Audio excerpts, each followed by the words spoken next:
G'day, Chris Walker here, and this is nature's law number 3, the law of conservation, or interconnectedness as I call it.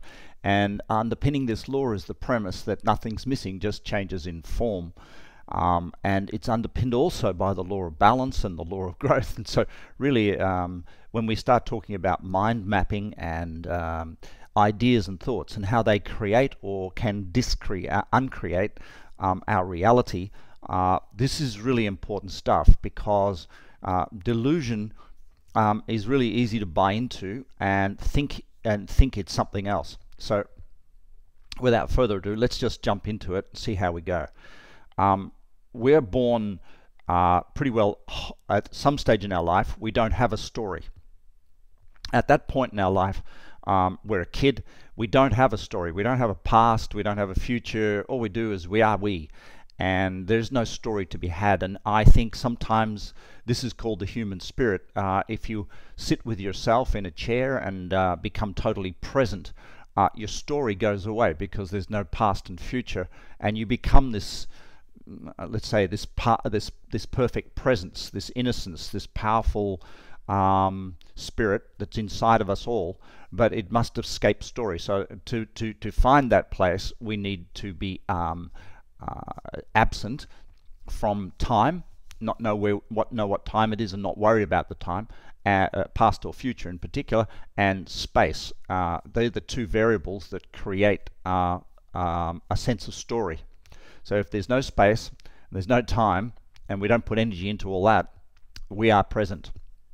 Then when we're present, there is no story, and we're back in this original self.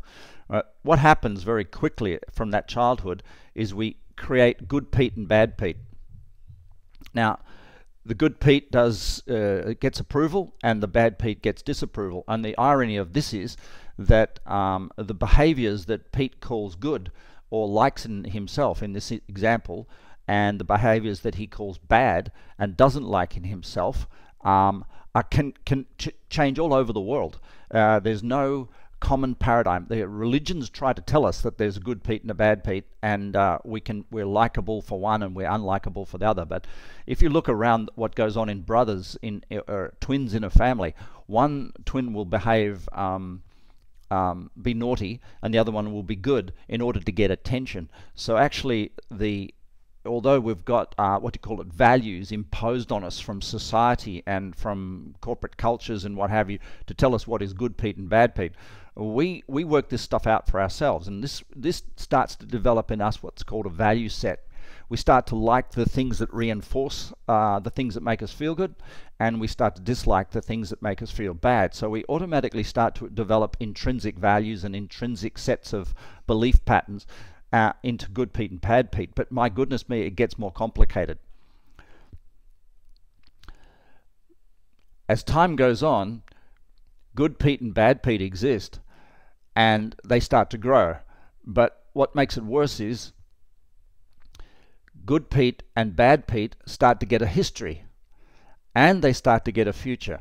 So good Pete is not only good Pete in the present moment, and there's a bad Pete in the present moment. He starts to remember himself, how he was last week or last month and last year, and he starts to get a position on his memory. Was I good? Was I better before than I am now, or was I worse before than I am now? Have I improved? Was the past better, and was it worse? Is the future am I going to be a better person in the future or a worse person in the future? So Pete starts to develop story, not only based on historical events, but story based on projection into the future. So Pete becomes quite complicated, because he's got a public persona which he puts on the face and says, here's me, here's public Pete, and here's all the things I like about myself, and here's private Pete, the Pete that I don't like and I'm trying to get rid of, or trying to yoga out of my life, or discipline away. And so Pete becomes quite complicated. And whatever comes Pete's way to tell him that the story he's created about the past, the story he's creating about the future, or the story he's creating about the present, anything that comes his way that reinforces his story, Pete calls good. And anything that comes his way that contradicts his story, Pete calls bad. And that's called happy and sad. Now, this becomes what underpins people's emotional choices. And it's how we move forward and how we make choices in life. And it's very, very unwise. It's very unwise. And I want to try and show you how in the next couple of slides. So let's keep moving through here. The fact of the matter is, in the past and the present and the future, there was good and there was bad. So actually, any story about the past that says there was more good than bad or bad than good is not true. And any story about the future that we create in a vision quest or a vision for the future that says there's going to be good things happen without bad or bad things happen without good isn't true. The laws of nature determine that whether we're in this very second in time right now, right in this moment, sitting here right now, in this moment, there is good and bad happening. We're having pleasure and we're having pain. Now, a lot of people argue, oh no, it doesn't feel like that. I'm, having great relationship with this person and it feels like pleasure, pleasure, pleasure. Well, there is pain right in this very second. There's pain of aging, there's pain of anxieties, there's pain of distraction from purpose, there's pain of loss of money, there's pain. But we don't account for those pains because we value the emotions so much that we say, if the emotion tells us I feel good, I do feel good.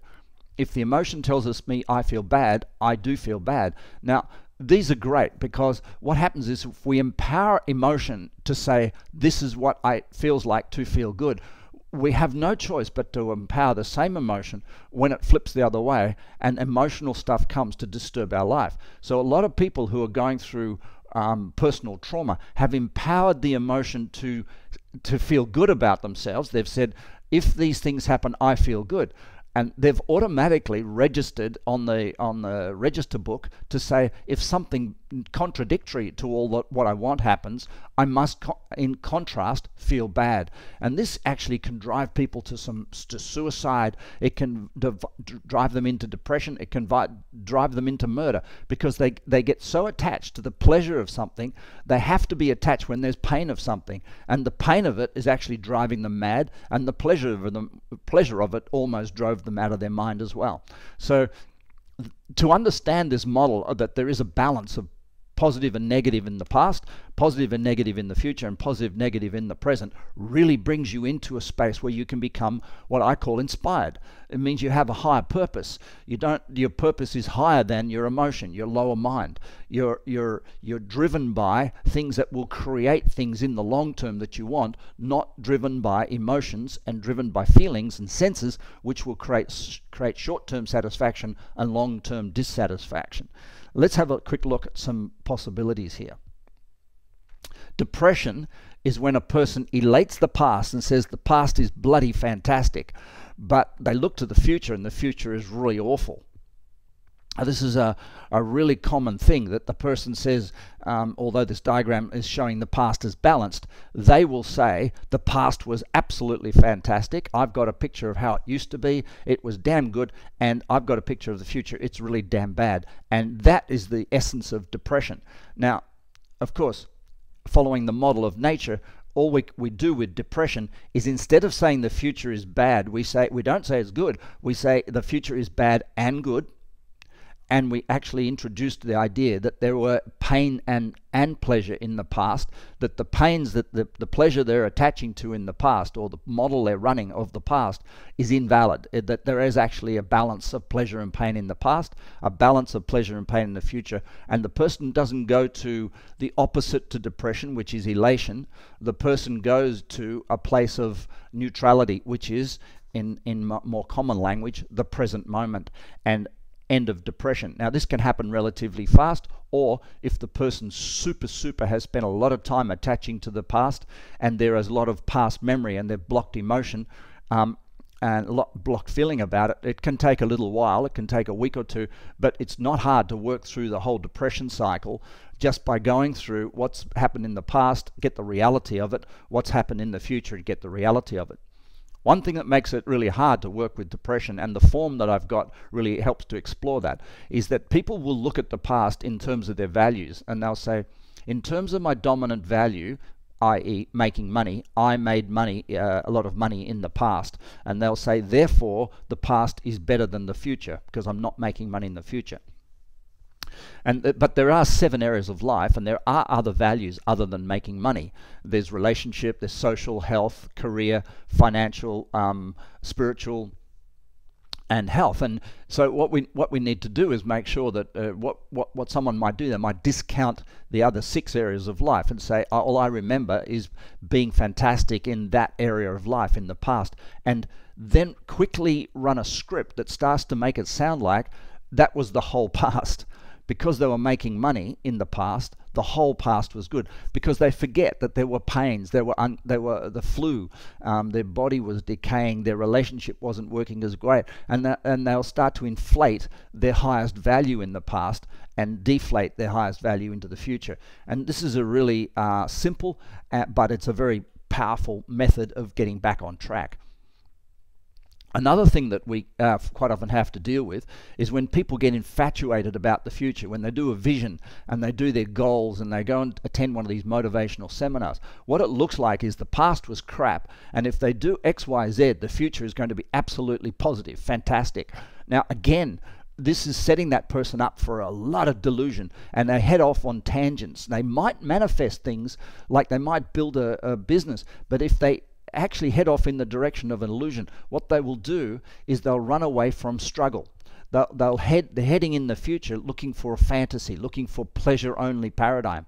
That means when they become an employee, they won't take criticism. When they become a partner, they don't like negativity. When they become in sport, they don't like losing, and that person becomes like a fantasy flyer. They're only looking for things that reinforce their illusion of I'm better than who I think I am, or the world is fantastic. They'll fight for peace in the world. They'll fight for whales, and it becomes like this world where they're trying to get rid of the negatives. And in nature, it's impossible. We are in a continuum. We are learning lessons of love. We are supported and challenged at every moment. We're just sometimes blindsided to the challenge and infatuated with support. The same goes for that person. They'll say something happened to the past that's really bad and I never want to have that happen again. And what I need to do is take them, and this form will take them into the past and say what was good and bad about the past, so they stop resenting the past and infatuating the future, and they get to a more balanced, and they turn up where? In the present moment. So that's simply what we do when it comes to the infatuation of the reducing infatuation of the future and getting a real vision of the future that doesn't cause catastrophe.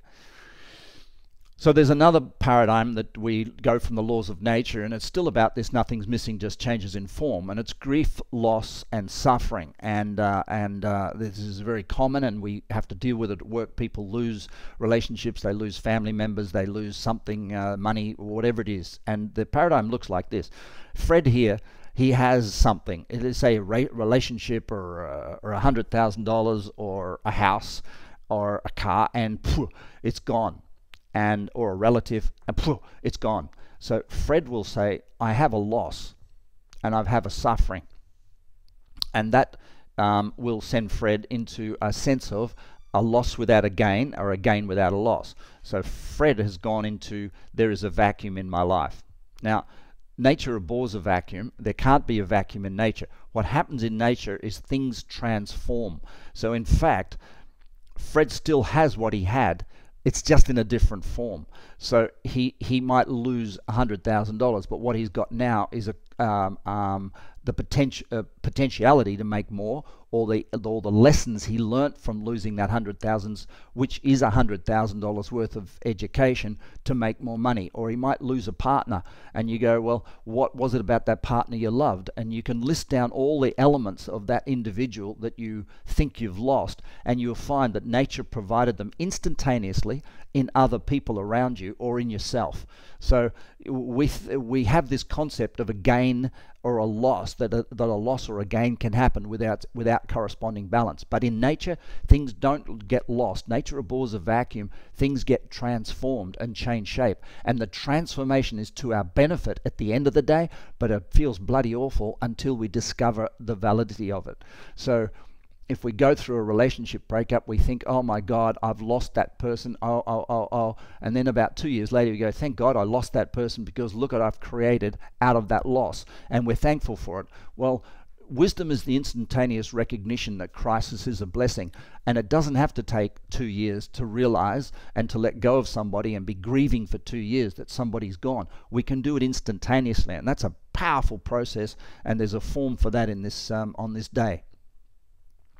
Jealousy, envy, and resentment. Now, this is a really important thing to deal with, because, especially for blokes, because blokes don't realize they're carrying emotions, and what they do is they develop this sort of barrier, and they feel it inside, but they don't do anything. How often do you see a woman cry? Most women cry once every week or two about something. They have very close contact with that sensory experience of feeling things, and whereas guys will just store it up and grit their teeth and start acting stupid.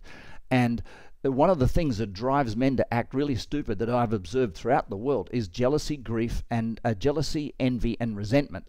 They start to feel bigger than or smaller than other people in the world. And there's nothing, we're no better or worse than anybody else. But the ego, Fred and ego, he can think that somebody else comes into his office and that they're more important than him. Or he might think that somebody else is dating his girlfriend and they're better than him. So then what he might do is start to shrink. And he feels small relative to someone. And when a person feels small, they start doing stupid things. They start doing things to inflate themselves. They start doing things to try and hurt others. They try and when we feel small relative to someone, we feel diminished, and then we try and live their values in order to compete, which is pretty ridiculous, because once we start working on someone else's values, we've lost ourselves. We've lost our sense of authenticity, we've lost our sense of priorities, and we've lost our personal power. Another thing that can happen is with jealousy, envy, and resentment is we start diminishing others. In order to stay big, and if other people intimidate us, we can actually start to find fault in them, to diminish them, to try and make ourselves feel superior and bigger, which of course pumps us up and sets us up for failure, because there is really nothing missing. We all have every trait. Every human being has every quality, and to be bigger than someone or better than someone is just to aggress them. And eventually, if we build ourselves up, somebody is going to come along and put us down. And being put down means losing money, losing relationship, losing health, losing whatever. So it's a very unwise strategy. It's better to recognize that nothing's missing, just changes form. What they have, you have in a different form. Last one is motivation and loyalty. So you want the guy on the left, you want him to do something, or her to do something for you. So the question is, how are you going to get that person to be motivated and loyal in the process of doing it? Because motivation's easy, dangle a carrot. But how do you get them to be motivated, loyal, and committed to doing what they do? Well, here it is. You want an action, and that action is of mutual benefit. If they do what you want, you'll give them something. If they do what you want, you'll get something. So there's an exchange taking place. So the question is, how does that action fit into their values? If a person can't link doing something to their core values, they won't do it. So we can be internally motivated to about three values we have in our life. Our three top values we're internally motivated to do, because if we can link those, whatever we do, to those three values, we're on priority, we're on purpose, we're feeling great. So the question we have is, how do we turn our values into a statement that creates a link between another person's values and the action? In other words, if I'm asked somebody to, could you please paint the fence, and their values are not making money, and I say, here's $50, which are my values, so I'll give you $50 to paint my fence, but their values are not money, they will not paint my fence very enthusiastically. However, if I find out that their values are caring for sick children in hospital, I can actually say, you know what, if you paint the fence, I'll set up a fund and I'll donate $50 a week to that hospital. How would that work? And they'll paint your fence quite enthusiastically. You don't need to motivate them, and they'll do a damn good job. So the question we're always talking about in leadership and business and relationship is, how do I communicate to another person in terms of their values, not mine? So it goes like this. I take my values and talk about the action in language of their values. So what I'm trying to do is listen to their visions and their inspirations and their purpose. As long as a person knows those three things, translates them into their values, they can be a self-motivated and a very loyal person. That's why a vision, inspiration and purpose program within an organization is critical. We've got to know our visions, inspiration, purpose, because then how in the heck do we know what action will be related to those three priorities? How do we know what values we need to apply to get what we want? So there's the model of how to get motivation, loyalty and commitment from people. Help them know their visions, inspiration, purpose. Make sure you know your visions, inspiration and purpose. Know your values, know their values, and communicate to them in the action that you want in terms of their value set. This is Chris Walker. Have a great day. Bye for now.